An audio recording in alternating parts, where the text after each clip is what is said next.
Hi, I'm Two Factor, and today we're going to be killing 1,000 vampire krakens.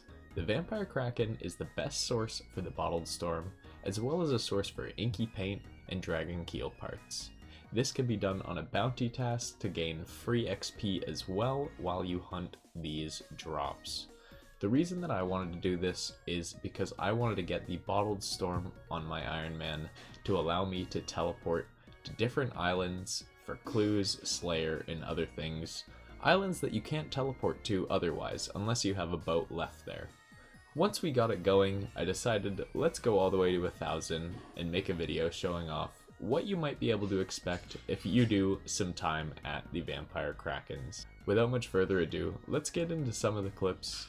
Enjoy the video, and if you aren't already, please do subscribe as it does help massively with the channel's growth. Enjoy the video. Alright, so as you can see, we have got Brother Wizzy's Joe tiles. We're gonna unset our sails before we get in there. The tiles up there indicate Joe the Kraken. He's just out of frame. But these are the tiles we're gonna be using. It's a little bit jarring, but we'll get used to it. I'll probably remove some of the tiles that I don't find useful to me, but let's get a zoom in on our character. We are in our sailing gear, as you can see. We are ready for some sailing-based combat. Using our boat for combat. We're going to be shooting cannonballs at him. Yeah, this is boat combat, boys. Maybe they will improve it, but for things that are scary, you safe spot them and you shadow them. You don't ask questions, okay? I was scared of vampire krakens. I'm not gonna go here on an exploratory mission having no idea what they do, man. I want to know who Joe is and how to take him down. So, we have our sailing set up. I'm gonna figure out the safe spot and come back to you once we have the first one ready to go and not murdering us. Okay, so I've removed a good chunk of the tiles to make it a lot less confusing when it comes to lining up your boat. So you'll see here, if you come from like any angle this way, if you go straight up, it kind of looks like I'm past it a bit. But we're basically sitting perfectly so the edge of our boat is right on these two tiles. Our character isn't perfectly lined up with this tile, but slightly toward the middle. The easiest way you're going to want to line this up is just getting this side of your boat kind of flush along this line. If it looks like it's kind of perfectly wedged in this corner here, this is the safe spot and this is the line you're going to want to be on. I spent about 10 minutes just struggling trying to figure out the exact angle, and if it wasn't perfect, this guy was just going straight through the mermaid with full disregard for your well-being. It was not great. So this is just the lineup that worked easiest for me. I got rid of this big line of tiles. I don't really think it was doing anything for me. And then every time we just shoot him, full speed ahead, and right about here, we unset our sails, reverse, stop so your character's kind of on this line, and we're in the money. Now, Kyle just came in and it gave me a thought. He said, what am I watching right now? Are we safe spotting on mermaids? And I just jokingly said, we're bug abusing. And it just like brings me back to the OG days of RuneScape where it's like, people figured out one-tick prayer flicking and it's like, oh, that's bug abuse. And then people figure out like tick manipulating and it's like, oh, it's bug abuse. This is the oldest form of bug abuse in the game, boys. Is there a rock over there?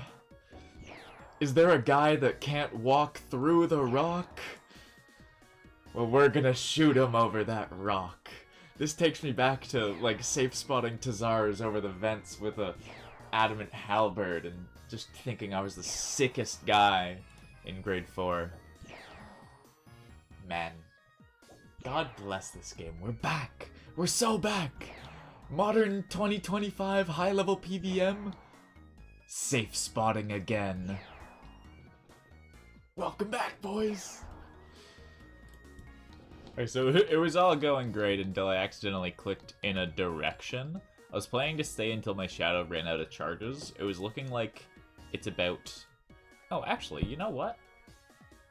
So we just screwed up the lineup, but it happened exactly on 25 kills. We are down 790 shadow charges. We started with 1,500. So it looks like it is just over 30 shadow charges a kill.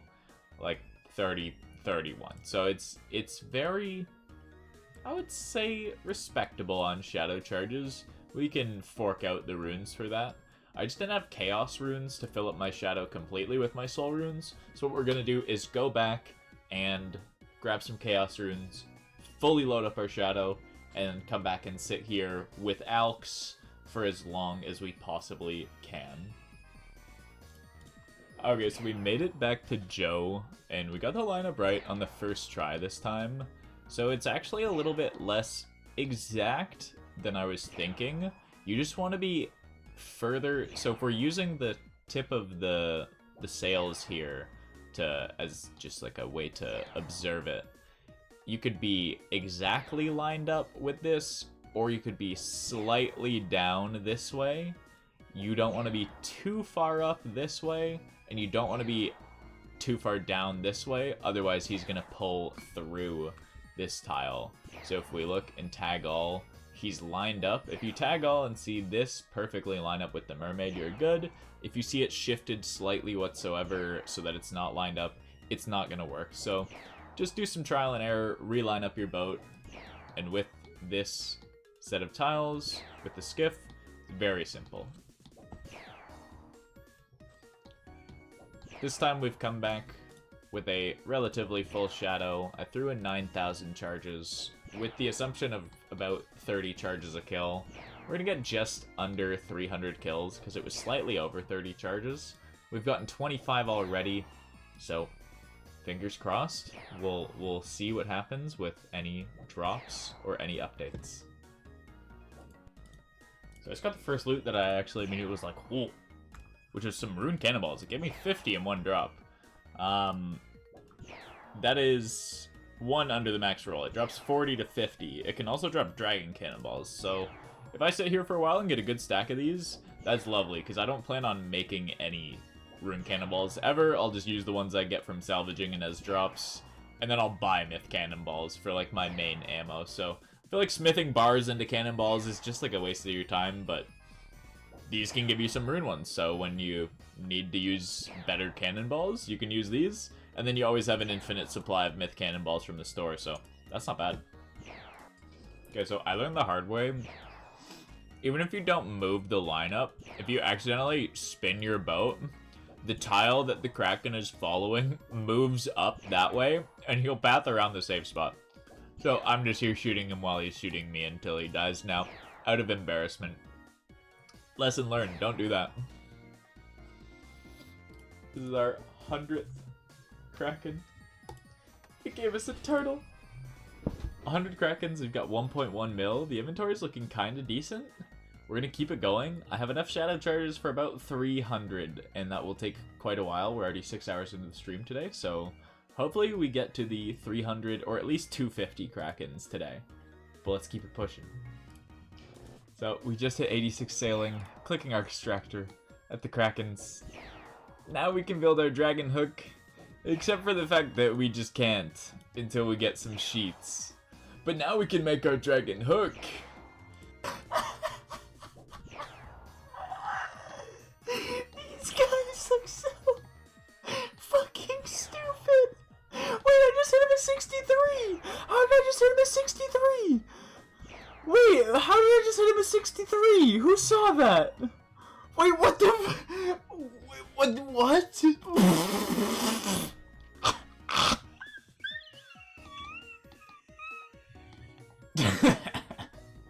Okay. I need to turn this shit off because my chest is gonna hurt. I need to turn the blindfold off because genuinely I'm gonna lose it. This is way too funny. Okay. Whew. Back to normal. I don't, however, have a boat anymore. I've turned the blindfold plug-in off. However, I no longer have a boat. So I guess we're gonna put up with this for the rest of the video. Don't question it. Alright, so this is our 159th Kraken kill. We have gotten absolutely nothing yet, but the expected drop rate based off of the sample size we've got on the wiki is 1 out of 159. If we don't get anything here, I'm gonna still go for a couple more hours. I'm not sure what number we're gonna push to, but we're gonna keep going because we are 8.5 hours into Extreme on this Kraken adventure. But I've been having a fantastic time. There probably won't be any clips after this one, other than if we get a drop, or the final KC tally. So, thank you for coming along the Kraken adventure. This has been a fucking movie. Fingers crossed, KC 159 gives us something. I've been really having fun. My favorite part is when the game just breaks and you accidentally mail the guy a streetcar. Like, I've hit a 66 on one of these, or a 65, and it just felt wrong. So we literally just got our first roll of the drop table. At first we were thinking it was a 1 in 160. However, with the confirmed rates, it's a 1 in 153 to roll anything on the table, so that's going to include the dragon sheets, the small and large keel parts, the bottled storm, and the inky paint. The rarest of these being the keel parts, large keel parts, and the paint. We finally got a drop at 640, a bit over 4x rate. We got keel parts, which is pretty damn sweet. This is essentially getting 2 sheets. We're likely going to turn this into a large keel part at some point, but it's just 2 free sheets. So hopefully we get a few more of these before we get the storm. But we're going to go up to 1,000 kills, I think, regardless, and see what we end up getting. But holy fuck, it's been a lot of hours to get this first singular drop. This is Joe the Kraken. This is Joe the Kraken number 700. This has taken a lot of time. We're still only at the 1 drop. They do give elite clues, so that's kind of cool. We'll do the full overview of what we got at the end, but the only highlight other than this keel part is we got a rosewood seed. We got a 1 out of rare as fuck rosewood seed. That's cool, I guess. And we got 1 singular elite clue in 700 of these bad boys. So elite clues do exist. They're real. It's not a lie. Yeah, we're holding on to not a lot here. Joe the Kraken, number 700.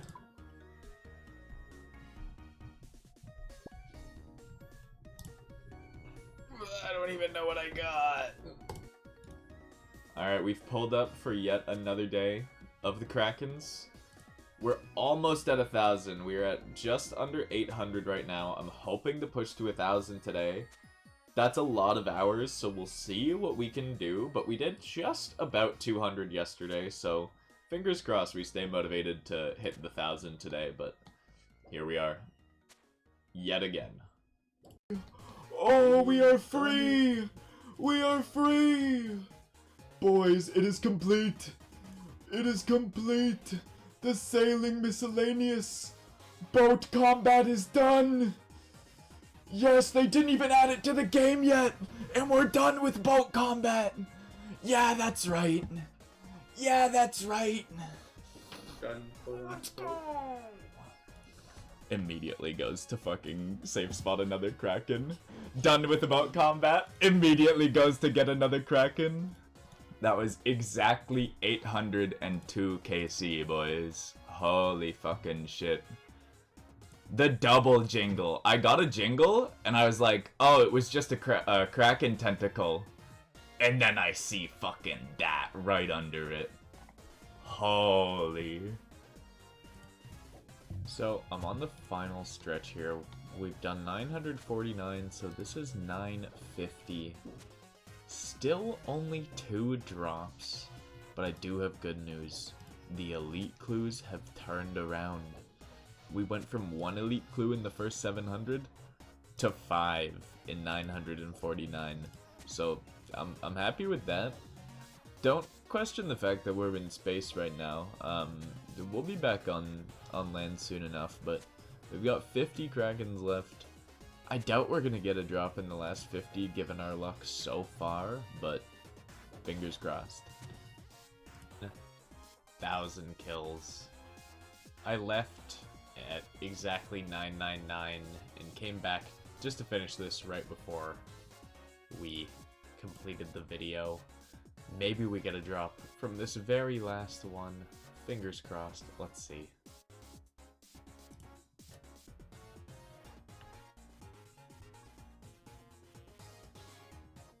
Water battle staff. So 2 rare drops in the span of 1,000. Luckily we got the storm, as you saw. But let's go back to the bank. I'll show the tracker and we'll talk about exactly what the total loot was.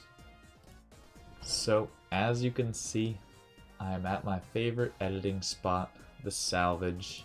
Dude, I've made all of these videos, made most of the thumbnails, all the editing and stuff while we're salvaging, getting like at least 90-100k XP per hour. It's awesome, man. But enough about that. 1,000 Krakens. This was way more of a grind than I expected it to be. It ended up being probably about like 20 kills an hour if I include the time where I wasn't really hustling that much and then going back and forth to do the bounty tasks. So first off, from the bounty tasks alone, you can see we have 28 ink sacs and 112 tentacles. So every 4 tentacles and every singular ink sac is going to be 9k XP. So just from the ink sacs alone, that's almost 300k XP, and then same thing from the tentacles. So probably 550k XP from the Vampire Krakens alone. These also roll for the pet when you turn them in, so that's pretty sweet. As you can see, we also got 6 elite clues. At first, I was getting no elite clues whatsoever. I don't think I got a single one in the first 600 kills, but we ended up getting 6 in the, second half. So those did end up working out to a decent amount. I'm assuming it's a 1 in 200 or somewhere around there for an elite clue, because you can easily go dry on a drop rate like that and not see one for a very long time. But enough about the additional loots that we're not really looking for when we kill the Kraken. What about the main juicer loot? So for unique rolls, which are a 1 in 153, we obtained 2. We got 1 keel part, not a large keel part unfortunately, which is equivalent of 2 dragon plates, and we got 1 bottled storm. So the keel parts were insanely rare, almost at a 1 in 1300, but there are 2 of these, so we expected to see either a large or a small keel part during this grind, and the bottled storm is a 1 out of 512, so we're almost on drop rate for 2 of them. However, we saw our first one at 802 KC. For 1 in 500s, I almost never expect to get them on drop rate. My original Ironman went over 5x dry for primordials and never got to wear them. He never got them. So 1 in 500s generally just scare me. I'm very glad that we got one of these on the grind. It has been amazing. I've been using it a ton for worm tasks. I used it to get all my rosewood logs. It has proven to be incredibly useful. So I'm very happy that we got one of these. We are very likely going to be getting another one of these as well at some point. For master clues, you need a few of them. For efficient clues, you're going to want your boat planted at a few different islands. So it is very likely that we go back to get another one of these bottled storms to get our boat, to get one on one of our other boats rather, to plant it at another island. So in future, it's very likely that we go back. But as you can see, from the Vampire Krakens, we got 1,800 rune cannonballs and 600 dragon cannonballs. really not a lot, grand scheme of things. You will go through these very, very quickly. We got 1.3 mil raw GP, as well as, let's see, roughly 4 mil in alks, 4 or 5 mil in alks across all these different things, 5k death runes, 2k blood runes, 57,000 water runes, added up quite a bit. You get mahogany flanks in stacks of 3 to 5, so we were alking those as well. And that's just about it for GP. So in terms of raw GP for the Iron Man, I would say around 5 mil, as well as some runes. And then in terms of seeds, the herb seeds, really not that great. We got 11 Snapdragon seeds, that's okay. No Ranar seeds, and all the other seeds are pretty much ignorable. But the big thing here we got is 7 Camphor seeds, 2 Ironwood seeds, and 2 Rosewood seeds. The Rosewood seeds are incredibly rare at, I believe, a 1 in 3,000 roughly, and we ended up getting 2 of those on the grind, which was awesome. So we have 2 of those planted at Fossil Island. Unfortunately, they didn't end up being used whatsoever. We chopped all of our trees actually at Drumstick Isle, thanks to the Bottled Storm. So the Rosewood seeds, as cool as they were to get, we didn't end up using them, but it is a source of you to get those. I would say overall, the Vampire Krakens aren't really worth it to kill for their money. However, if you are seeking the unique loot and you would like the Bottled Storm for your boat, it is absolutely worth a go, and I highly recommend the Safespot method, as it's very low input. You need no boat food, all you need is a 10-tile weapon and some patience. I hope you enjoyed. This is a bit of a different style, but I wanted to put it together since we put in the work to do the Krakens, so I figured I'd make this kind of a video and throw it up there. I appreciate you for watching, and if you aren't already, please do subscribe, as it's helping the channel grow greatly. And if you would like to see this stuff live, we are live every single day at twitch.tv/2FactorRS. Thanks for watching, have a beautiful day, drink some water, touch some grass, and kiss a homie. You can forget the first 2 though. Peace.